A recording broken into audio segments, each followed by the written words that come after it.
Hello everyone, in this video I'm going to go on a bit of a rant about Kinhank's latest drive, that is the 5-in-1 drive. Before we get into the rant, there's one or two things I want to point out. Number one, I'm not trying to be mean, but number one, just because you know how to fix it, or even I know how to fix it, doesn't mean everybody else does. Number two, plug and play drives, because that's what this is, are mainly frowned upon in the emulation community. If you go on to RetroBat's forum or even Launchbox forums or even Hyperspin's forums, most people do not like these drives because of the issues that come with them. But again, not everybody knows this. This is why I kind of make these videos, is to help people understand. Someone out there might not know these things, but they're Googling and looking up the drive, they're YouTubing videos, and hopefully they might come across this and get a bit of an understanding as to what they're going to buy. So let's talk about the problems. So the first thing is, let's go into the systems themselves. So, Launchbox.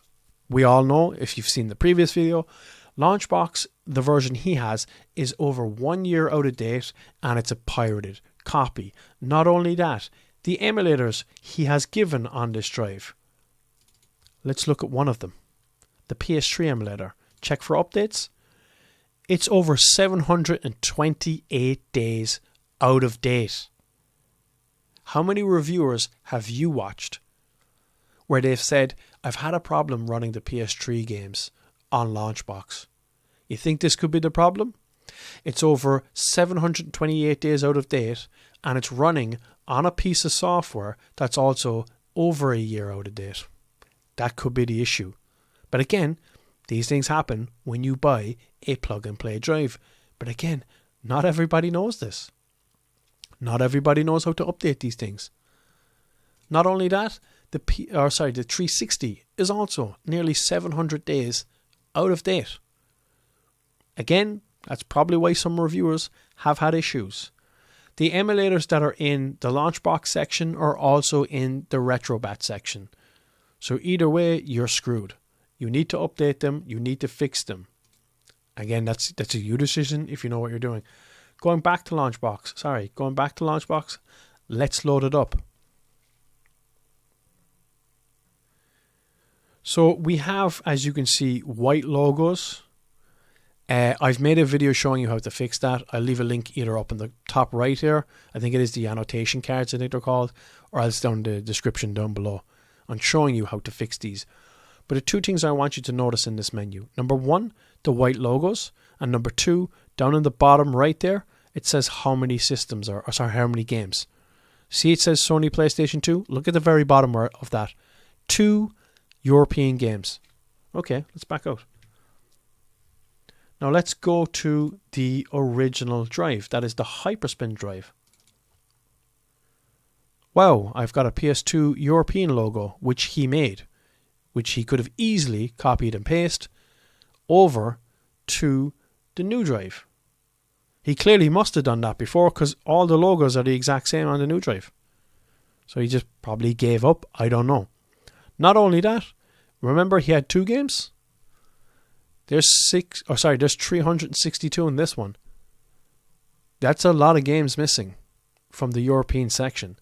And that is probably because he has decided to put all these collections in terms of system setups, 2 versions of Hyperspin, 1 terabyte of pirated PC games, and pretty much the same thing twice. Yes, Launchbox runs most of its games from this section, but still, there's no need. Just pick one. Just pick one or the other. There's absolutely no need for it. We're missing games because of it. Yes, we gain games in certain sections like the PS3 and the Xbox 360, but at this stage, who cares when your emulator is over 2 years out of date? Going back to Launchbox, and the same issue is also in RetroBat, is a duplicate system. The Super Nintendo Japan, as they call it here. Again, notice the games. 740 games in this SNES Japan.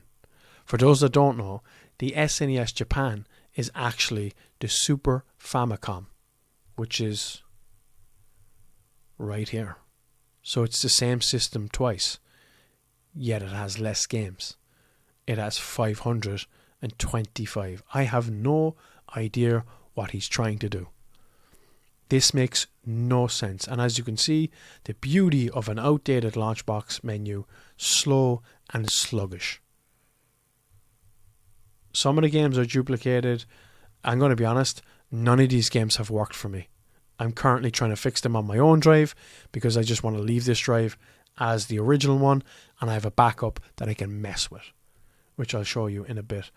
But yeah, overall, it's just like he has these logos made. That's where I've got them. I got them from his own file. So I don't know why he didn't put them in. I'll show you that now. I'll exit this, and I'm going to go to my Launchbox that I'm currently working on. I've changed the menu, which you can download. It's for free. It's in the Launchbox menu itself.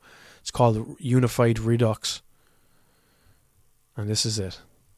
As you can see, the logos I've tried to fix. And I'm trying to fix the Super Famicom section by putting them all in here. And I'm trying to do all the logos and the box art and the cartridge art.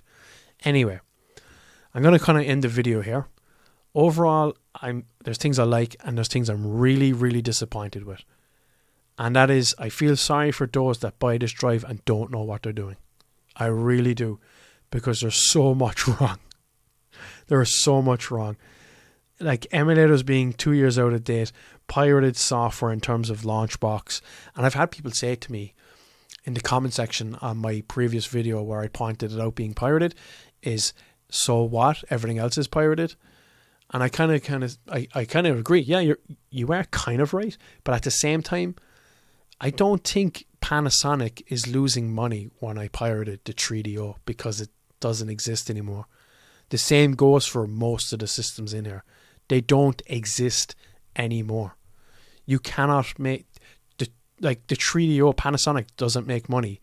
Amstrad, none of these people exist. Atari, it does exist, but I can't buy an Atari 2600 from them anymore. So it's kind of different because Launchbox actually exists. It's there for you to buy right now, whereas these aren't. Anyway, I hope you enjoyed the video, and as always, have a nice day. Let me know what you think down below in the comment section. I personally don't mind. I love when people comment. I love to get back to you. Some people have really, really good comments, and I actually like it. I really do like it a lot when people engage. It's up to you if you want to. It's up to you if you want to subscribe. I don't mind. But everybody have a lovely day, and thanks for watching.